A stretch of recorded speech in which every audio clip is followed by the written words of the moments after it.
This is Diana. And this is Diana. Chisme con propósito, porque si vamos a hablar, vamos a decir algo. Sí, venimos por el chisme, pero nos quedamos por el crecimiento. Porque hablar se nos da, pero reflexionar también.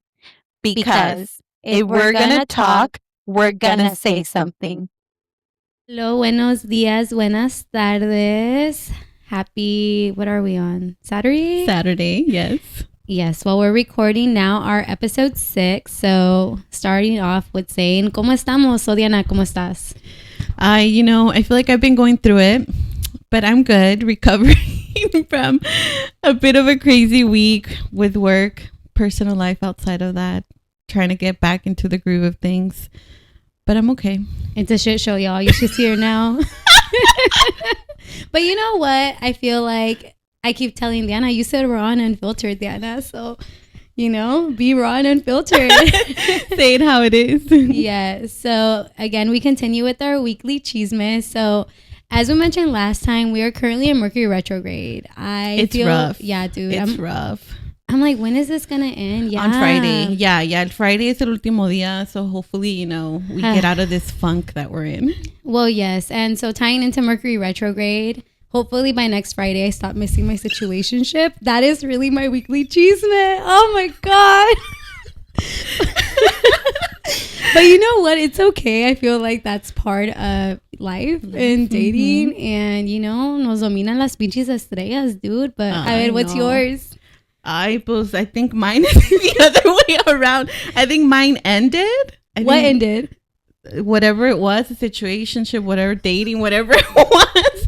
Mine ended, y'all. Long story short, I think I may have been ghosted first time, but it's okay. You know what? I think it's a Mercury retrograde. I think it's just life. It's a canon event, honestly. Yeah, I feel like we all go through it. I remember when I got ghosted, I was having an identity crisis because I was like, who would ghost? You question yourself. Yes. I'm like, who would ghost me? ¿Cómo pueden? I know. The fucking audacity, dude, sometimes. No, it's okay. I know. And our chismes this week, for the first time, actually align with the topic of this week's episode, which is really talking about just like relationships and dating. So, what is a relationship? So, a relationship, according to Google, is the way in which two people are connected or the state of being connected. And dating, because apparently there's different type of dating out there, y'all. But dating, according to Google, it's a stage of romantic relationship where two people meet socially to assess compatibility, explore mutual attraction, and potentially build a committed relationship. So it can range from casual, being non-exclusive, hookups to serious. And then they added somewhere along of like modern dating involves both in-person meetings and online apps. Honestly, I feel with that type of definition, it's completely understandable why the fuck we're so confused, bro. Google doesn't even know what dating is. It's a range of things from casual, exclusive, non-exclusive to serious. No, pues por eso estamos como estamos. Yeah, and I feel like a lot of kind of our concept of dating really stems, or just like understanding like relationships and dating stems from what we saw growing up, right? Absolutely. Mm-hmm. So what did you learn about relationships growing up? I mean, I think growing up, it was very much this idea of just all, flowers and roses. I think romanticizing everything. And that's just because of what we saw in the media, right? Like novellas, I feel like we're such a huge part of our lives growing up. All your mom and your tias, que las novelas, and what you saw there is what you thought what was, right, the definition like of a relationship or being with someone. Yes. And I think that because of that, it really kind of has put the way that we act in relationships very much like into this concept of what relationships should be like. I think a lot of my kind of learning of relationships, like you mentioned, comes from novellas. Growing up, I was such a novelera. I love novellas. Like, I was there at up to now. That's very true. No lo niego. Entonces, you grow up thinking that, these are how relationships should be. And a lot of times, like, some of the things that we saw in the novellas were actually very toxic. Like, when I look back, a lot of my favorite couples were the most toxic ones. I was a big like Diego and Roberta fan for Rebelde. And they were hella fucking toxic. Yeah. I mean, if looking at it now, knowing what we know, it is crazy just to see all of that. I think something else too was also this expectation, to stick to like a certain timeline, right? Of having to find the person or your partner, right? To be married, to have kids, right? And that sort of was the definition of being happy, right? Or being stable. Yeah, and I think that because we kind of went off of the expectation, right? Because our parents, they met when they were young. They kind of fell into like that stereotype that is very much like a cultural stereotype with a lot of like Latino families, or like se casan jóvenes, tienen hijos jóvenes, and they just focus on raising their kids. And so I think the fact that we went away for school, I think that kind of shifted our perspective of dating and also broke away from like that expectation. But the expectation is always there regardless. Oh, absolutely. I mean, up to now, with my sister and our parents say that they're not going to retire until we each get married, because we're the two females. Oh, God. And they're like, que no nos vamos a ir a Durango hasta que ya estén con alguien. And that's how they know that we're going to be taken care of. Yes, que nos van a cuidar. And I'm like, we have been taking care of ourselves. We're okay. Do you ever feel though, like I was having this conversation with my therapist the other day where we were kind of talking just about like the role that like men play in our lives, right? And do you ever feel like that kind of imposed idea, sometimes like you internalize it where you're like, I don't agree with what you're telling me, but a part of you still feels like, oh, I do need a guy to take care of me? That's a good question. I feel like it is very much a cultural notion, right? Especially that has been, we see it everywhere, right? In movies, in books, and everything, that men, have to take care of like a woman. So I feel like there is like this need or this desire, right? Naturally, maybe it's even biologically, like as women, that, we do want to be taken care of. But I think I've learned to reframe that thinking, right? Because I don't think that being with someone, right, or having to be married, right, it's something that I need to complete me. I think it complements me, I right? love that. Yes. And I think that a lot of work that's being done now, right? I see a lot of like therapists that, are on social media. They talk a lot about the fact that antes you would kind of see your partner as like, oh, he's here to save me, me a cuidar. And now it's more important to look at your life as who you are, as like a whole, right? And so whoever it is that you choose to be in your life is really going to complement you, right? Like they're just like an added. It's not like they're a missing puzzle piece. And so in order for the puzzle to be complete, you have a partner. Yeah, you're already complete as you are now. Exactly. And our therapist, because we have the same therapist, y'all. Do. I know. It's not a conflict of interest, we promise. But something that she always says, you are a full cup. You're not a half cup, right? You're a full cup. And like anything that adds on, whether it's even like just friends or, a partner, like they're meant to overflow it, not fill it up for you, because you fill up your own cup by yourself. And I think that's huge, to think about, because often, we're even that saying of, estoy buscando mi media naranja. It's like, no, bitch, I'm a naranja up. It's like naranja completa. No, it's true. And it's also the fact that shifting the perspective of, you don't need a partner to complete you. Having a partner is a choice, and it's a choice that you should make. Knowing that, like, what do they add to my life? Like, what is it that they complement? And I think, you would think, right, that, oh, we're so wise. I like to think we're so wise, but I feel like son like lessons de la vida, right? I think this is not something that we came to on our own. Oh, no, we've been through it. Yes. I think a lot of things you kind of learn as you go. And so our previous relationships have really taught us a lot of these things, obviously with the help of therapy, because again, we did not come to this conclusion on our own. But I guess kind of going into our previous relationships that have brought us to where we are now, I'm curious to see or hear from you, Liana, about what have your past relationships revealed about you. Maybe some things that maybe you didn't want to see that you now see now being out of that relationship. That's such a good question. This is definitely something that like you said, we didn't come to learn all of this on our own, or maybe some of it we did, but we didn't know how to conceptualize it, I guess. But I think for me, what it taught me was that I tend to be a people fixer. What I learned is that I tend to be a people fixer. And I think that's also very much related to my identity, right? As like a first gen, being the oldest in my family, right? And having to carry that.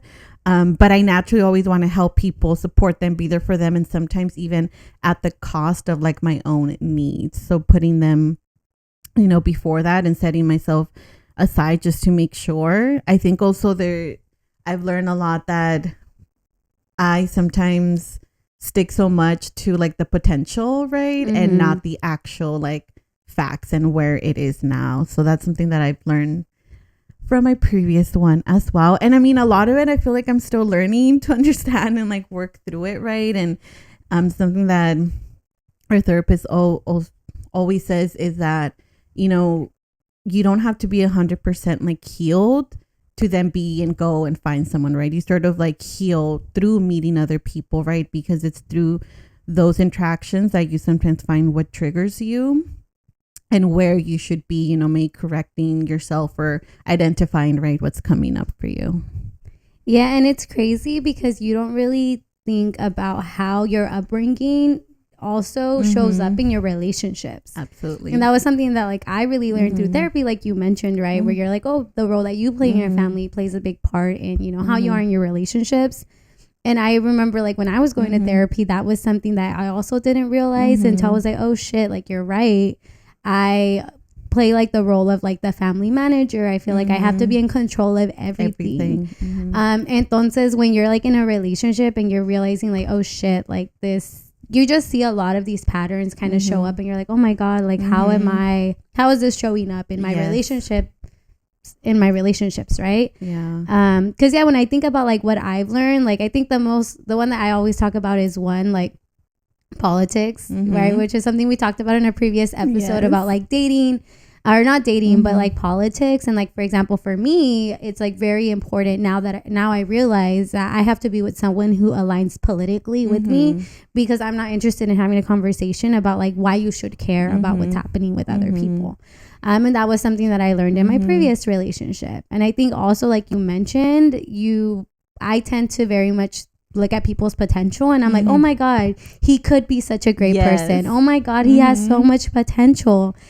And then I remember my therapist would always tell me like, okay, but who is he, Diana? Like, yes, he could be all these really great things, but like, look at who he is now. Because it's like, you can't be with someone hoping that they're going to change, because then you're not really with them. You're with the idea of who you think that they can become. And if they're not willing to take that step or even accept or recognize, right, where they're at or set goals, right, to reach their full potential, you can never force anyone to change. And I think that was like a very much like slap in my face, for me. Slap in the face, yeah, right. Slap in the face. I was like, wait, that sounded wrong, and a huge realization that's like, yeah, no, this is not working out.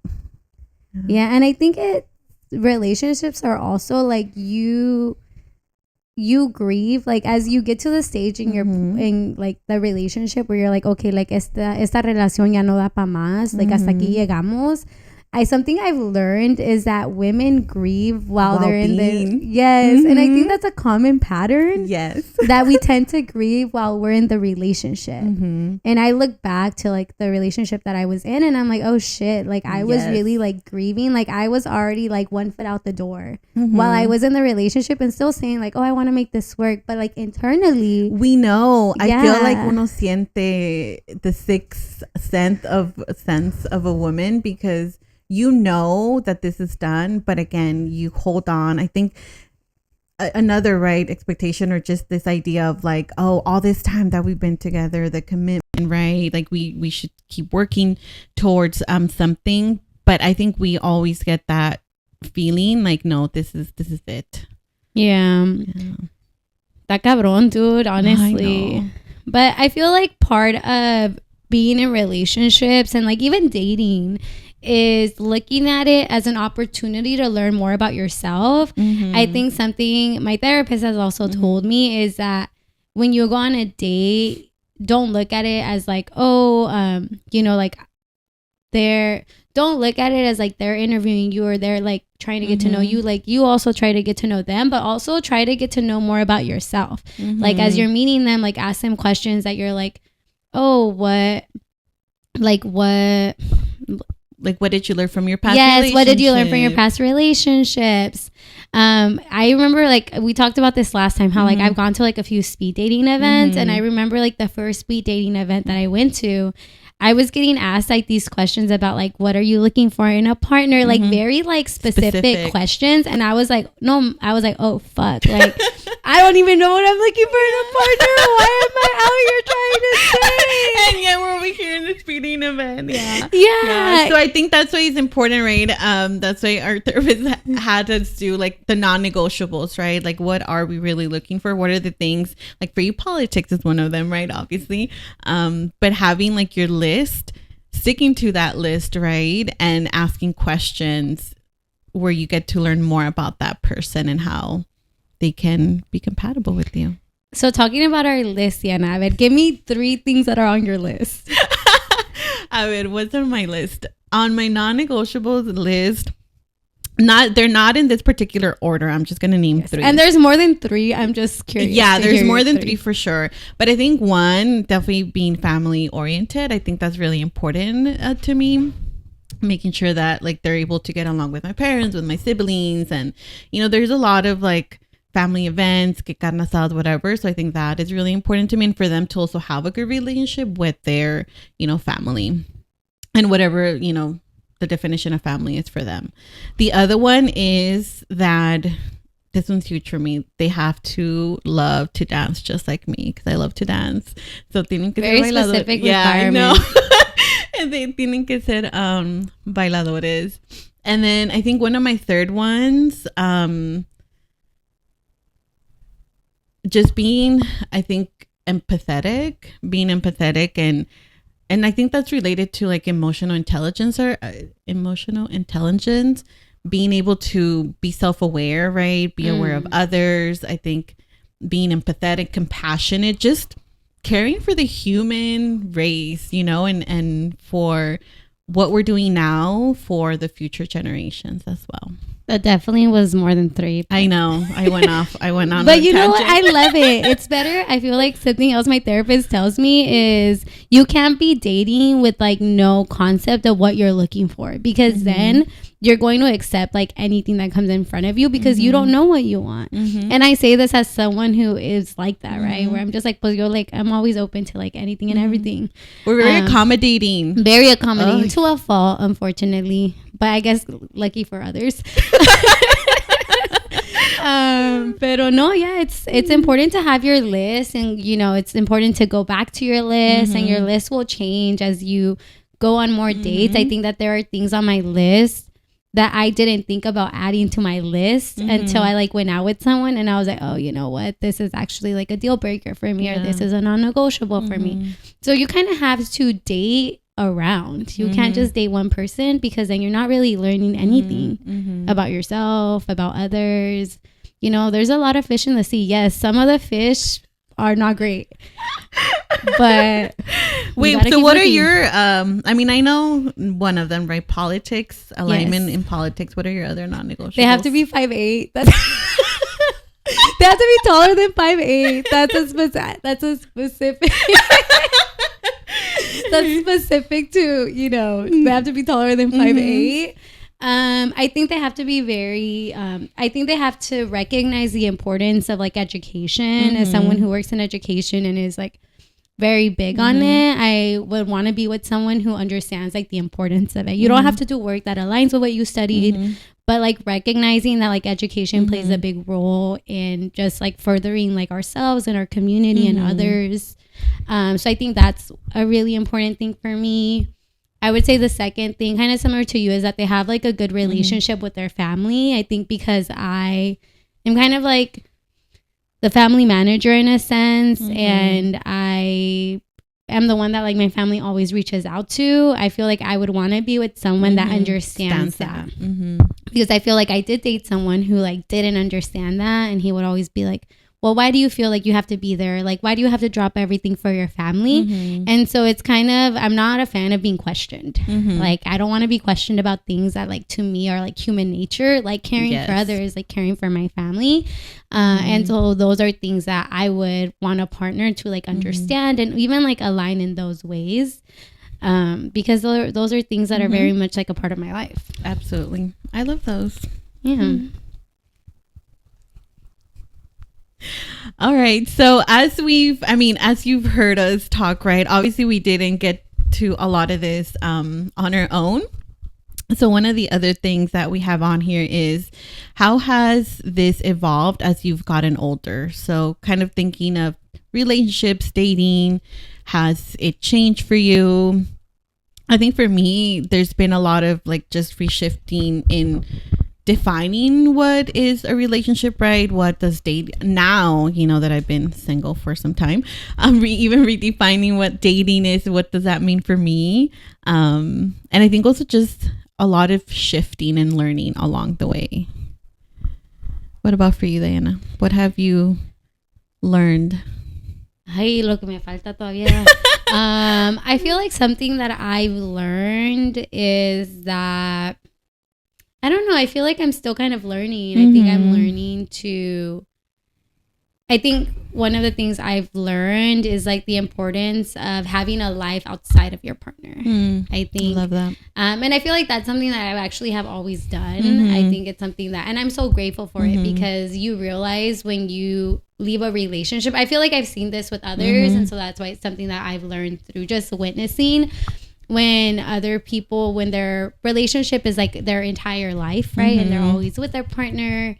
And then when the relationship ends, then they're like, ahora con quién voy? Like, who's there for me? And so I think that's something that, if anything, when I was in a relationship, I held my friendships close. But I think when I left my relationship, it encouraged me to hold them even tighter, you know, and to really like nurture my friendships and to show up for my friends and to just like be more intentional with like spending time with my friends. And something that my therapist always tells me is like, enjoy being single now. Like have fun, like go out with your friends, spend time with your friends, because like if and when you do get in a relationship, like you're not going to be able to do that as much. And so I think that's something that I've learned. And so I'm always like trying to make plans and do things like go to the beach, go grab a drink.